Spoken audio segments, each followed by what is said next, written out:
नमस्कार, हस्तक्षेप में आपका स्वागत है। मैं हूं अमीन। देश की वर्तमान परिस्थितियों पर टीवी लाइव पर एक गंभीर परिचर्चा का आयोजन किया गया। उस परिचर्चा में मैंने भी हिस्सा लिया।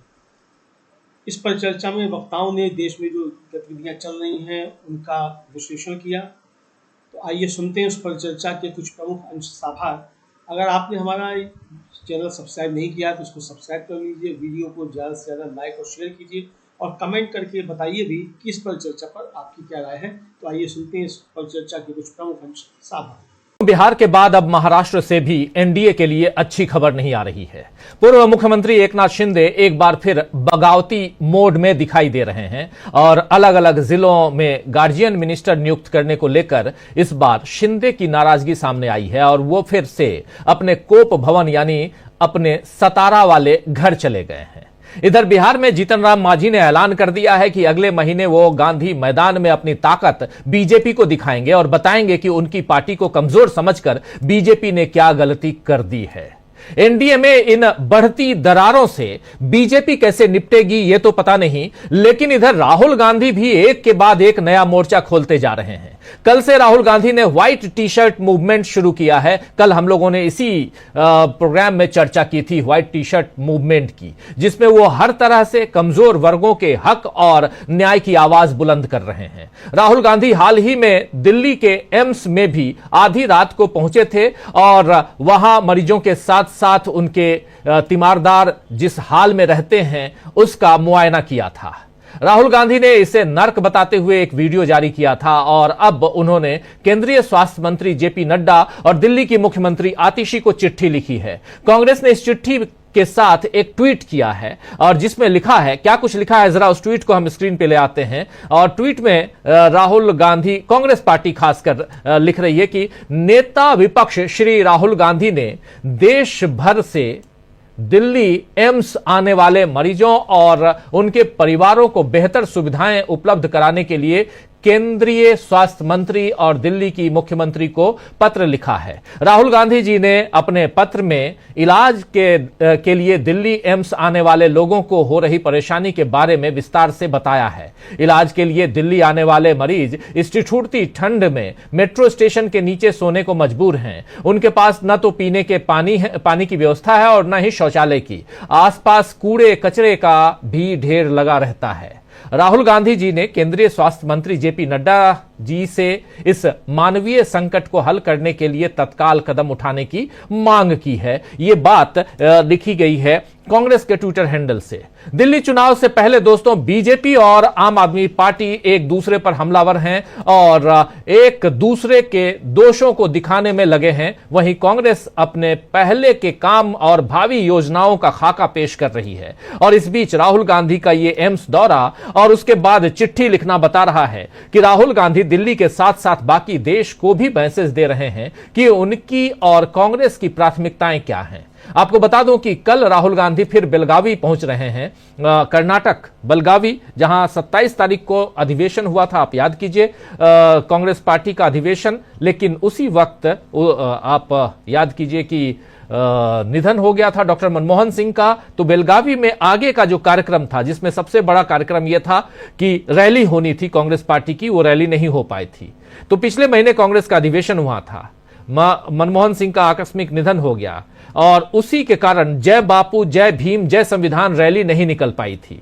लेकिन अब राहुल गांधी के नेतृत्व में कल 21 जनवरी को यह रैली निकलेगी। राहुल कई दूसरे कार्यक्रमों में भी हिस्सा लेंगे और फिर 27 जनवरी को मध्य प्रदेश के महू में यह रैली निकलेगी, जो डॉक्टर अंबेडकर का जन्म स्थान है। राहुल गांधी और प्रियंका गांधी इस बीच दिल्ली में भी चुनाव प्रचार करेंगे, यानी कांग्रेस एक बार फिर सियासी मैदान में अपना दमखम दिखा रही है, जबकि बीजेपी अभी एनडीए का कुनबा संभालने में ही लगी हुई है। बिहार में सीएम फेस को लेकर नीतीश कुमार को अमित शाह ने दोबारा झटका दिया है। संजय झा के घर दही चूड़ा खाने के बाद पत्रकारों से चर्चा में अमित शाह ने कहा है कि सीएम के नाम पर नीतीश कुमार के साथ चर्चा के बाद ही फैसला लिया जाएगा, यानी नीतीश को बीजेपी सीएम की कुर्सी नहीं देगी, यह तय है। तो अब नीतीश को यह तय करना होगा कि वो एकनाथ शिंदे की तरह बनते हैं या नहीं बनते हैं। यानी शिंदे जैसे बगावती तेवर अपना रहे हैं, क्या वैसे ही अब नीतीश कुमार भी बनेंगे? वैसे ही बगावती तेवर अपनाएंगे। शिंदे भी अब परेशान है कि वो अपनी पार्टी कैसे संभालें, क्योंकि शिवसेना सांसद संजय राउत और कांग्रेस नेता विजय वडेट्टीवार का दावा है कि एकनाथ शिंदे गुट से उदय सावंत के जरिए बीजेपी तोड़फोड़ करवाने में लगी है। इसका मतलब यह है दोस्तों कि बीजेपी ने जो खेल 3 साल पहले उद्धव ठाकरे के साथ खेला था और मोहरा बने थे एकनाथ शिंदे, वही खेल अब उदय सावंत के जरिए हो सकता है। हालांकि उदय सावंत ने ऐसी किसी संभावना से इनकार कर दिया है और खुद को शिंदे साहब के साथ बताया है, लेकिन धुआं दिख रहा है तो चिंगारी कहीं ना कहीं भड़की ही होगी, तय मानिए। शिंदे अपनी पार्टी में फूट पड़ने के आसार से भी बीजेपी से नाराज दिखाई दे रहे हैं और यह नाराजगी जिलों के गार्जियन मिनिस्टर वाले मामले पर जाहिर हुई है, जिसके बाद बीजेपी को इस फैसले पर रोक लगानी पड़ी। एनसीपी नेता अदिति तरकरे को रायगढ़ और बीजेपी नेता गिरीश महाजन को नासिक का गार्जियन मिनिस्टर बनाने पर शिंदे नाराज थे और अब फैसले पर रोक लगी तो एनसीपी और बीजेपी के नेता नाराज हैं। यानी बीजेपी के लिए इधर कुआं और उधर खाई वाली स्थिति बन गई है और ऐसे में क्या बीजेपी खुद के गिरने से बचा पाएगी, इसी पे चर्चा करेंगे। लेकिन उससे पहले यह भी चर्चा और बहुत जरूरी एक बाइट आपको दिखाना चाहूंगा और बाइट है जीतन राम मांझी की, जिनके बारे में पहले मैं बता रहा था। जीतन राम मांझी आखिर ऐसी बात क्यों कह रहे हैं कि ताकत दिखाऊंगा? क्या एनडीए में सब कुछ ठीक है? और अगर एनडीए में ठीक है सब कुछ तो फिर बीजेपी के बल्ले बल्ले, लेकिन अगर एनडीए में सब कुछ ठीक नहीं है तो कैसे चलेगी नरेंद्र मोदी की सरकार? जरा सोचिए। उससे पहले इससे क्लियर और क्या हो सकता है? झारखंड के नतीजे बता दिए यहां जीतन राम मांझी, अपनी ताकत बताएंगे। जीतन राम मांझी कह रहे हैं अभी तक थोड़ा सा दबी जुबान से अपनी बात रख रहे थे, लेकिन अभी अपनी बात पूरी तरह से खुल के यहां जीतन राम मांझी रख रहे हैं। आप समझ सकते हैं कि यहां से एनडीए की हालत क्या हो सकती है। एकनाथ शिंदे का जिक्र हमने कर दिया, बता दिया कि एकनाथ शिंदे उधर क्या कर रहे हैं। तो महाराष्ट्र से लेकर बिहार या बिहार से लेकर महाराष्ट्र, लेकिन बिहार और महाराष्ट्र चलें तो बीच में आंध्र प्रदेश भी है। आंध्र प्रदेश में भी क्या खेला हो रहा है। लेकिन उससे पहले बिहार से ही यहीं से शुरुआत करते हैं। राहुल गांधी की चर्चा भी हम करेंगे और व्हाइट टी शर्ट मूवमेंट की चर्चा भी करेंगे, उसको भी आगे बढ़ाएंगे। दिल्ली के चुनाव पर भी चर्चा करेंगे। आइए, हमारे साथ कुछ वरिष्ठ साथी जुड़े हुए हैं, पहले उन सबसे परिचय करवाता हूं आपका। बीजेपी एनडीए में फूट और राहुल ने कैसे संभाल लिया है मोर्चा। हमारे साथ देखिए इस वक्त 4 वरिष्ठ साथी जुड़े हुए हैं। शकील अख्तर जी हैं, अमलेंदु उपाध्याय जी हैं, प्रशांत टंडन जी हैं और डॉक्टर प्रकाश हिंदुस्तानी जी हैं। आप चारों का स्वागत है, इस्तकबाल है। स्वागत इस्तकबाल आप तमाम दोस्त साथी शुभचिंतक आप सबका जो अब तक जुड़ चुके हैं, जो जुड़ने वाले हैं इस कार्यक्रम में। सीधे शकील जी आपके पास आना चाहता हूं। शकील जी, बिहार चलें, जीतन राम मांझी जो कह रहे हैं कितना दम है, और वो भी एनडीए का नेता बोल रहा है और कह रहे हैं कि एनडीए, और बता भी रहे हैं ये एक तरह से धमकाने वाले अंदाज में अपनी बात कर रहे हैं, रख रहे हैं। कैसे देखा जाए? लेकर ही वो कह रहे हैं, कुछ भी छुपा के नहीं कह रहे, और कह रहे हैं कि अगर हमें दरकिनार किया तो हम बता देंगे, तुम्हें नुकसान उठाना पड़ेगा। इससे ज्यादा साफ बात और क्या हो सकती है? दरअसल ये सारी समस्याएं पैदा ही इसीलिए हो रही हैं कि बीजेपी वहां पे अपने सारे सहयोगियों को अलग थलग करना चाहती है। देखिए, बिहार में अगर नरेंद्र मोदी की या बीजेपी की सरकार बनी, वहां उन्हें सत्ता में शेयर मिला तो वो मांझी या नीतीश कुमार की वजह से मिला। इसी तरह महाराष्ट्र में अगर उन्होंने सरकार में हिस्सेदारी की तो वहां शिंदे की वजह से की। अब जिसकी वजह से आप सत्ता में आए हैं उसी को आप दूर कर दें, हटा दें, तो कैसे बर्दाश्त करेगा? शिंदे इसीलिए नाराज हैं। वो शिंदे की नाराजगी कोई साधारण नाराजगी नहीं है। शिंदे एक पार्टी को तोड़ के अपनी अलग पार्टी बना के बीजेपी का समर्थन किया और बीजेपी के साथ आए, लेकिन बीजेपी ने उन्हें क्या दिया? जो मुख्यमंत्री थे उन्हें मुख्यमंत्री पद से हटा दिया। तो ये बीजेपी का जो स्वभाव है, जो एटीट्यूड है, जो पंजाब में भी उसने दिखाया, अकाली दल के साथ दूसरी जगह भी दिखाया। भाई, जब तक इंडिया गठबंधन नहीं बना था वो एनडीए का तो नाम भी नहीं लेते थे।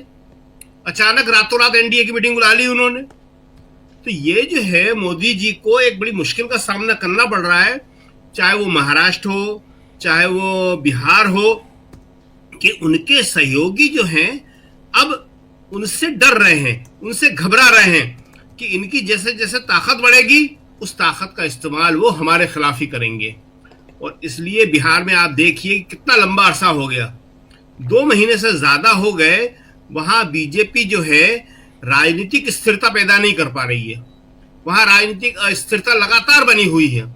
नीतीश कुमार को लेके अगर आप बिहार में, पटना में किसी से भी पूछेंगे तो कोई ये कहने की स्थिति में नहीं है कि नीतीश कुमार मोदी जी के साथ बने रहेंगे। सब कहते हैं कुछ भी हो सकता है। नीतीश कुमार जो है इतने दबाव में आ गए हैं, उनकी मानसिक हालत इतनी खराब हो गई है, और उसका कारण यह है कि उनसे वो सारे काम करवाए जा रहे हैं जो करना नहीं चाहते। जाहिर है कि आदमी इस उम्र में जिसने एक अपनी स्वतंत्र राजनीति की हो, अपनी अलग से पार्टी रही हो जिसकी, उसके ऊपर आप इतना दबाव डाल देंगे तो उसके लिए परेशानी की बात होगी। और यही हालत जीतन राम मांझी की है। जीतन राम मांझी वाकई सही कहा उन्होंने, बिहार के सबसे गरीब, सबसे पिछड़े और सबसे कमजोर वर्ग का प्रतिनिधित्व करते हैं वो जी। और ऐसी स्थिति में उनके लिए ये बड़ा मुश्किल है कि वो सरकार के साथ आए, वो सरकार उन्हें अलग कर दे, नरेंद्र मोदी उन्हें अलग कर दें। वो नरेंद्र मोदी अगर उन्हें अलग कर देते हैं तो फिर उनके लोगों के बीच उनकी स्थिति क्या रहेगी। इसलिए उन्होंने कहा कि देखिए मैं गांधी मैदान में आ रहा हूं और गांधी मैदान में मैं अपनी ताकत दिखाऊंगा और फिर आप फैसला कर लेना कि हमारी जरूरत आपको है या नहीं है। तो बिहार की राजनीति में इस समय एक भारी उथल पुथल हो रही है जो सतह के ऊपर उतनी नहीं दिख रही है जितनी सतह के नीचे है। और उसका कारण यह है कि सब अपने अपने पंख इस वक्त तोल रहे हैं कि कब करना है, क्या करना है, क्योंकि सबको ये डर लगता है। ईडी, सीबीआई, इनकम टैक्स के छापे, सब इससे डरते हैं। और फिर इससे भी डरते हैं कि अगर हमने सरकार ये बदल दी, मोदी का साथ छोड़ दिया, तो क्या आरजेडी हमारा उतना समर्थन कर पाएगी, क्योंकि चुनाव सिर के ऊपर है। आरजेडी को भी सारी बातें सोचना पड़ रही हैं। तेजस्वी यादव के दिमाग में कुछ चल रहा है, वो शायद ये भी सोच रहे हैं कि इनको साथ लेके मुझे कितना फायदा होगा, कितना नुकसान होगा। ये एक बहुत बड़ा सवाल है। अगर तेजस्वी को जरा सा भी लगता है कि नीतीश कुमार को साथ लेने में उन्हें नुकसान होगा तो वो क्यों लेंगे उन्हें?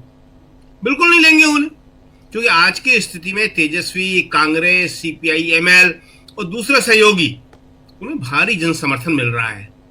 उस जन समर्थन में एक अविश्वसनीय आदमी और आ जाए तो ये सोचने का काम है कि क्या करना है, क्या नहीं करना।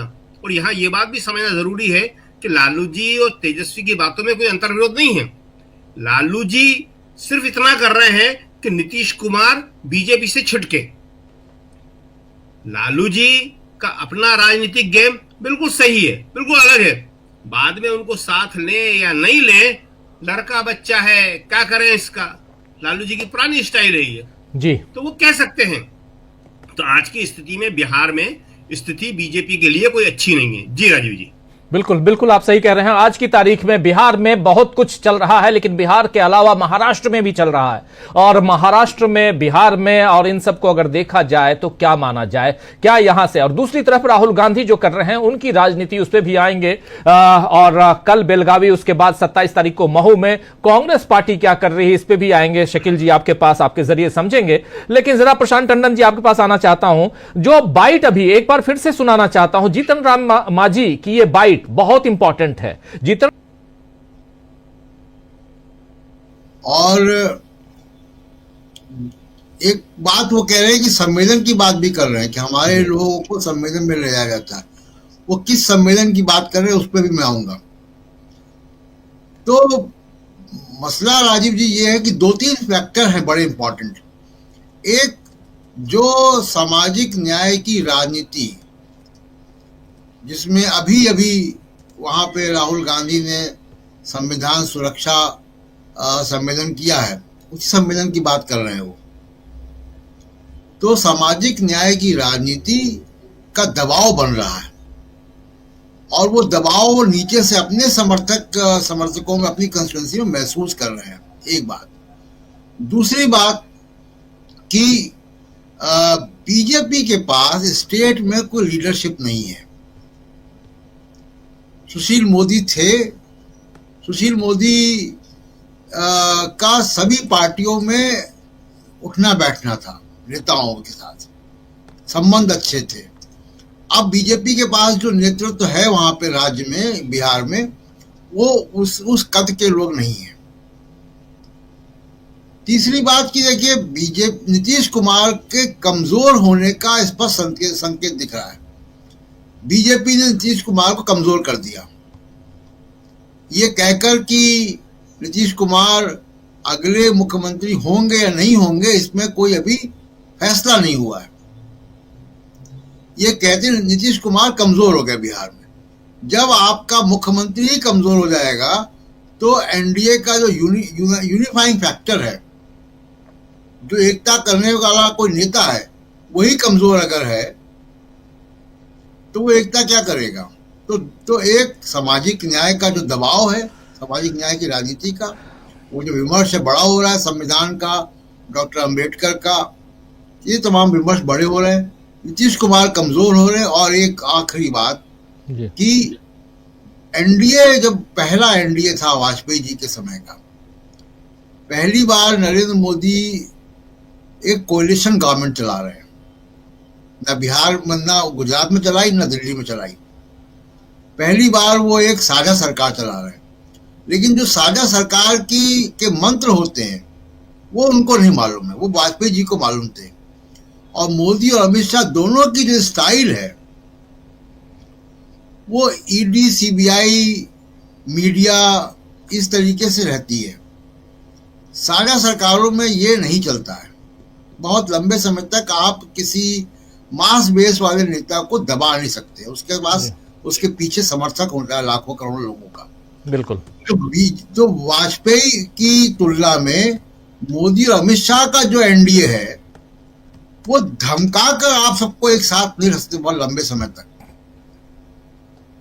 ये धमका कर साथ में रखने की पॉलिटिक्स बहुत लंबे समय तक चलती नहीं है। उसका एक नतीजा हम देख रहे हैं जितेंद्र राम मांझी, जो कि कितने स्पष्ट शब्दों में धमकी दे रहे हैं। तो वो धमकी देने की हिम्मत उनको आ रही क्योंकि उनकी अपनी कंस्टिट्यूएंसी बड़ी स्ट्रांग है। वो डर खत्म हो गया ईडी, सीबीआई और इनकम टैक्स का।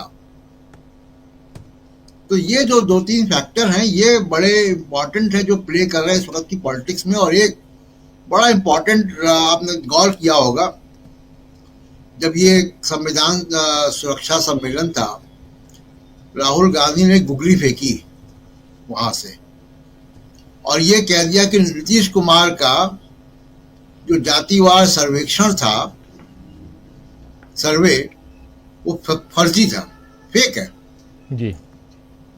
वो उस गुगली को अभी लोग समझ नहीं पाए कि क्यों राहुल गांधी ने ऐसा कह दिया, जबकि वो जातिवार सर्वेक्षण, सर्वे उसी समय हुआ था जब कांग्रेस भी शामिल थी सरकार में जी। ऑलरेडी महागठबंधन की सरकार थी, महागठबंधन की सरकार थी जी। तो वो गुगली राहुल गांधी ने इसलिए फेंकी कि नीतीश कुमार उसमें प्रतिक्रिया दें। अब नीतीश कुमार को डिफेंड करना है अपने सर्वेक्षण को, और वो कर नहीं सकते क्योंकि बीजेपी उसको करने नहीं देगी जी। तो ये जो पूरा सामाजिक न्याय का विमर्श है और उसकी लेयर्स हैं, और जो बिहार की राजनीति उसी से गवर्न होती है दशकों से, सामाजिक न्याय के आंदोलन की जमीन है बिहार, ये सारे कंफ्यूजन वहां फैलेंगे। लालू प्रसाद यादव की स्ट्रेटजी बड़ी साफ है, वो एक मजे हुए नेता हैं और एक बयान उन्होंने देकर चुपचाप वो बैठ गए। अब नीतीश कुमार जहां भी जा रहे हैं वो रिपोर्टर्स के माइक आते हैं और सब यही पूछ रहे हैं, तो उनके जो कब पलटी मारेंगे कब नहीं मारेंगे यही सवाल घूम रहा है। लालू प्रसाद यादव की स्ट्रेटजी बड़ी साफ है कि वो किसको लेते किसको नहीं लेते वो आगे देखा जाएगा जी। अभी वो एनडीए के खेमे में कंफ्यूजन फैलाने में कामयाब हो गए। यही एक बड़े बझे हुए नेता की एक पहचान है कि उन्होंने बैठे बैठे एक साउंड बाइट देकर 30 सेकंड की पूरे एनडीए कुंबे में हाय तौबा मचवा दी। अब सब लोग बोल रहे हैं, चिराग पासवान बोल रहे हैं, उनके चाचा बोल रहे हैं, जितेंद्र राम मांझी बोल रहे हैं, नीतीश कुमार कभी हाथ जोड़ते हैं, कहीं बोलते हैं, कभी नहीं बोलते हैं। तो ये पूरा जो कंफ्यूजन है एनडीए कैंप में, वो लालू प्रसाद यादव ने 30 सेकंड का एक इंटरव्यू में एक बाइट देकर फैला दिया। अब क्योंकि सामाजिक न्याय का विमर्श वहां बहुत गहरा है, और याद कीजिए कि जब मोहन भागवत ने कह दिया था कि आरक्षण का रिव्यू हम करेंगे, उस पर पुनर्विचार करेंगे, और वो चुनाव उलट गया था उसी एक बयान से उलट गया था चुनाव। तो वो सारी फैक्टर्स अभी भी हैं। बीजेपी का एक विफलता रही है कि बीजेपी ने नीतीश कुमार को खो दिया, जिसको कहते हैं कि नीतीश कुमार को बीजेपी ने खो दिया, अपना कोई नेता बना नहीं पाए। तो ये बिहार की राजनीति का मौजूदा हाल है। जी बिल्कुल बिल्कुल, बिहार की राजनीति का मौजूदा हाल। लेकिन बिहार की राजनीति की चर्चा हम क्यों कर रहे हैं? चर्चा इसलिए कर रहे हैं क्योंकि केंद्र में एनडीए की सरकार है और बिहार के कई दल एनडीए के घटक दल हैं। आप उसमें से नीतीश कुमार को देखिए, उसी में से जीतन राम मांझी की हम देखिए, उसी में से आप चिराग पासवान की पार्टी को देखिए, लोजपा रामविलास, और उसी में से आप इधर उन्हीं के चाचा जी लोजपा जो ओरिजिनल जिनके पास है उनको देखिए। ये सब एनडीए के हिस्सा है, यानी एक नहीं बल्कि 4 पार्टियां एनडीए की हिस्सा हैं, और उसमें से ये सब अलग अलग बातें कर रही हैं। और नीतीश बाबू अपनी कुर्सी, अपनी पार्टी बचाने के लिए कभी भी कुछ भी कर दें, ये भी है। और इसी कारण अमित शाह यहां से भागे भागे, जब राहुल गांधी पहुंचते हैं पटना तो वो भागे भागे उधर आंध्र प्रदेश पहुंच जाते हैं। तो ये सब कुछ जानने समझने की जरूरत है। और इसके जरिए, और दूसरी तरफ अगर हम महाराष्ट्र चलते हैं तो एकनाथ शिंदे फिर से कोप भवन यानी अपने घर जा चुके हैं, सतारा जा चुके हैं, नाराज होकर। चल क्या रहा है? और इसलिए यह चर्चा धीरे धीरे ही सही, लेकिन क्या यह सिंकिंग वोट की तरह है, सिंकिंग शिप की तरह है? यह माना जाए, यह जो टाइटैनिक है देखने वाला, वो धीरे धीरे डूब रहा है क्या? जरा डॉक्टर प्रकाश हिंदुस्तानी जी। राजीव जी, आपने बहुत कम शब्दों में व्याख्या कर दी कि बिहार में क्या हालात हैं और एनडीए के दूसरे घटकों की हालत क्या है। दरअसल बीजेपी के साथ सबसे बड़ी चिंता उसे यही है कि बिहार में वो अपना कोई बड़ा नेता तैयार नहीं कर पाई। सुशील मोदी कभी हुआ करते थे, लेकिन अब एक बड़ा वैक्यूम बिहार की राजनीति में बीजेपी के लिए है। दूसरी तरफ महाराष्ट्र में जो बीजेपी समझते कि उसका बड़ा गढ़ बन चुका है, वहां भी बीजेपी को परेशानी हो रही है, क्योंकि संजय राउत ने तो कह दिया कि एकनाथ शिंदे जो हैं, 20 नेता ऐसे हैं जो चुने गए हैं, 20 विधायक जो हमारे साथ हैं, यानी वो कभी भी पलट हैं। तो शिंदे जी की पार्टी की हालत बहुत खराब है, ये संजय राउत का दावा है। तो संजय राउत के शब्दों को अगर कहें कि महाराष्ट्र में जो दल थे वो दलदल हो गए हैं, टूट फूट इस कदर हो गई है कि कह नहीं सकते। लेकिन बिहार के बारे में एक बात जरूर कहना चाहूंगा। एक तो बात यह कि बिहार बड़ा वाइब्रेंट राज्य है, पॉलिटिकली बड़ा वाइब्रेंट है। वहां नेता खुलकर बोलते हैं, कोई दुराव छुपाव नहीं है, खुलकर मजे लेते हैं, खुलकर बुलाते हैं, खुलकर अलविदा कहते हैं। तो बिहार की खूबी यह है। दूसरी खूबी बिहार की यह कि बिहार में मतदाता बहुत जागरूक हैं, वे जानते हैं कि उन्हें क्या करना है। एक और बड़ी खूबी बिहार की यह कि वहां दलित वोट और संविधान की रक्षा करने वाली बात बहुत मायने रखती है। भले ही राहुल गांधी का भाषण कोई राजनीतिक कार्यक्रम नहीं था, कहा जा सकता है कि राजनीतिक कार्यक्रम नहीं था, एक सैद्धांतिक चर्चा थी, गोष्ठी थी, विचार मंच था।